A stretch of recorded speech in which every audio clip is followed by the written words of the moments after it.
Yo, it is so hot today. So hot today. It is unbelievably hot. I don't understand. Like 2 days ago, it was cold. Now, I'm sitting here melting inside my room here. Unbelievable. You best believe after this review, I'm gonna hit the kiddie pool. It's gonna happen. What is happening, guys? My name's Mike. Welcome back to the channel for an all-new product review. Number 2 video of the week. If you missed the first one, I'll throw it up. I never know which way to point. If it's here or if it's here. I'll put it up somewhere in the vicinity of the top of the screen for you if you missed the first one of this week. Today we're gonna be taking a look at a Malaysian Blend.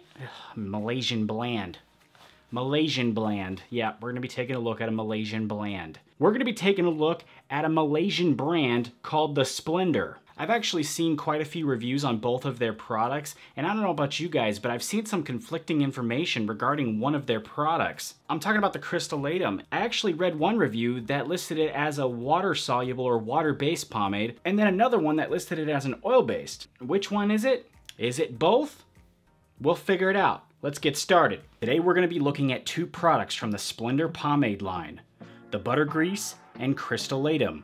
Buttergrease is said to be a medium hold, medium shine, unorthodox water-based pomade that is designed to mimic tendencies of an oil-based product. It also features a 4-ounce glass jar and comes in 2 scent options of butterscotch or mixed fruit.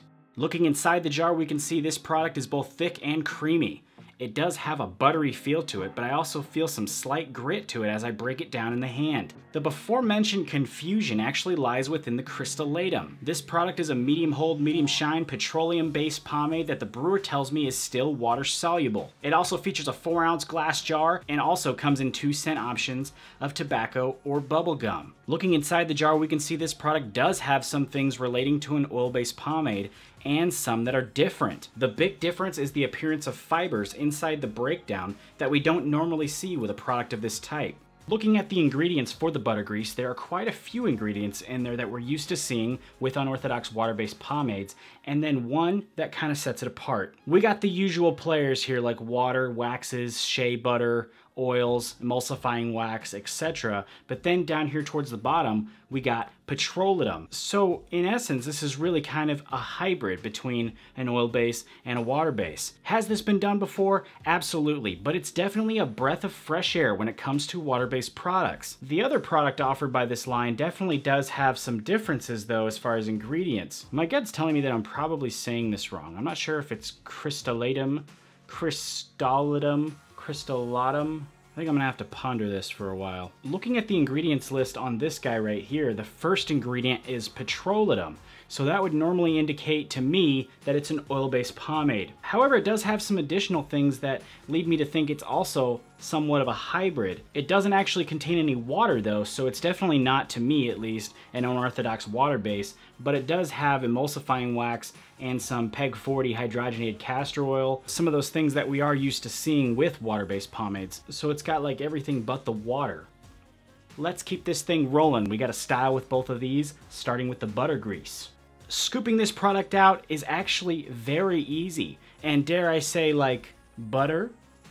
This product has a very different feel to it from the pomades I've tried in the past, as it has a thick and almost gritty feel to it, but it's still soft and breaks down in the hand with little to no pressure. This makes applying to the hair also extremely slick, and using a comb, pick, or brush pretty much effortless. One of the big things I noticed right away while styling is how quick and easy I'm able to get a good shape out of my hair. The waxy but slick hold works really well in controlling the hair while still allowing a smooth motion of the comb. During the dry hair test, I did notice some slight hardening or firming up in the hair, but man, that styling and that shape was so easy to get. I did also try it out in damp hair where I had some slightly better performance as far as the hardening goes, and surprisingly enough, it had the same great performance as far as the styling. Just like I do with every product, I test it out throughout the entire day in and outdoors. And with this one, it was fine indoors, but once I went outdoors a couple of hours after styling, it was about 80 to 85 degrees outside,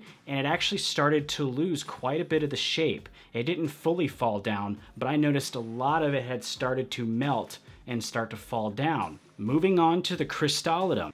I'm going to treat this product as an oil-based pomade and start the style with damp hair. This product is very slick on its own, but in damp hair it goes in very easy, as you can see. I'm using a total of 3 scoops here for this style, and after I get them fully worked in, I use my vent brush to slick everything back and make sure the pomade is fully spread through my hair. Even though my hair isn't quite long enough to pomp with, this pomade made it very easy to get a good style. My goal was to get a little bit of height in this hairstyle to test how long this pomade would hold up. The day I shot this demo, it was pretty humid outside, pretty much like today, and I was out for maybe about 6 hours, and then I came home and immediately took some footage of how the product held up in my hair. I think overall it held up pretty good. I do think it may have lost some of its height, but I wouldn't say it totally fell apart. I also want to mention how easy it was to restyle my hair. The next area I looked at with these products was the washout. I was definitely surprised that both of these products actually washed out with one shampoo. Neither one of them was actually able to come out of my hair with just water, but for me that's actually pretty typical with most products. To sum this whole thing up, I would say that both the buttergrease and the Crystallatum are very well made. Personally, I do classify the Crystallatum as an oil-based product due to the presence of the petrolatum in the formula. But that being said, I do think it's important to note the fact that it does have some really awesome hybrid-like tendencies, like the ability to wash out with one shampoo. I have to say though, the buttergrease did let me down a little bit. I definitely loved the scooping and the breakdown, and it styled like a champ. But what killed it for me was the fact that it firmed up right after styling, and after having it in my hair for only a couple of hours in the heat, it just totally melted. For that reason, I definitely think that the Crystallatum is the better one of the 2 products from the Splendour line. But if you're interested in trying this, or even both of them, I'll put a link to the Splendour's Facebook page in the description down below. If you liked this review and found it helpful, make sure you smash that like button and drop me a comment in the comment section down below. I also want to remind you to hit that subscribe button and check out my other social media accounts for new and additional content. That is it for today's episode. I want to thank you for stopping by the channel and checking out this video. I'll be back with you guys again next week. Take it easy. I'll see you next time.